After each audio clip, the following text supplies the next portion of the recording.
हम मीनू झा प्रणाम करै छी समस्त मिथिलावासी के। एकटा साँझक गीत लऽ कऽ उपस्थित छी।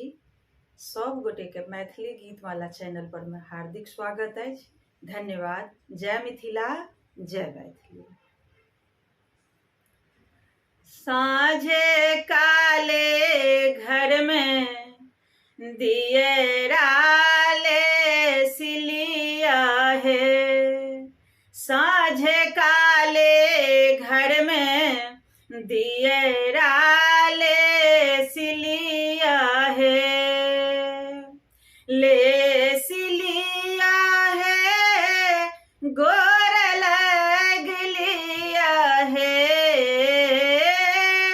ले सिलिया है गोर लग लिया है, साँझ काले घर में दियरा ले सिलिया है, साँझ काले घर में दियरा ले सिलिया है।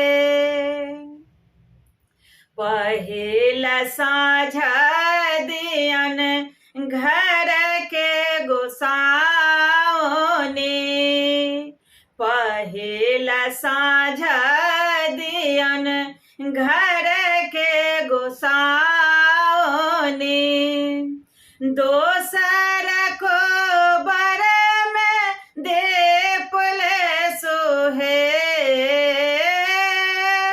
दोसर को बर में दे पुले सोहे, साँझ काले घर में दियरा ले सिलिया है।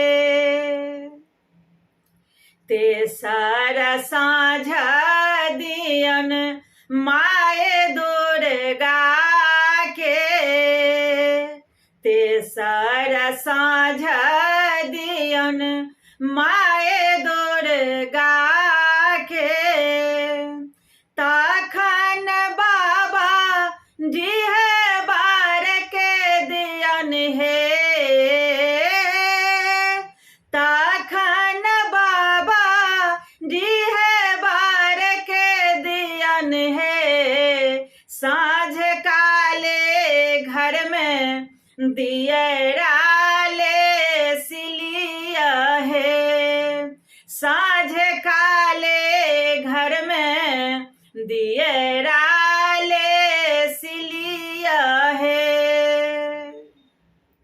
घर सो बाहर भेले यशोमती मैया, घर सो बाहर भेले यशोमती मैया, पहिल साँझ लक्ष्मी बास लेती है, पहिल साँझ लक्ष्मी बास लेती है, साँझ काले घर में दियरा ले सिलिया है, ले सिलिया है गोर लग लिया है, साँझ काले घर में दियरा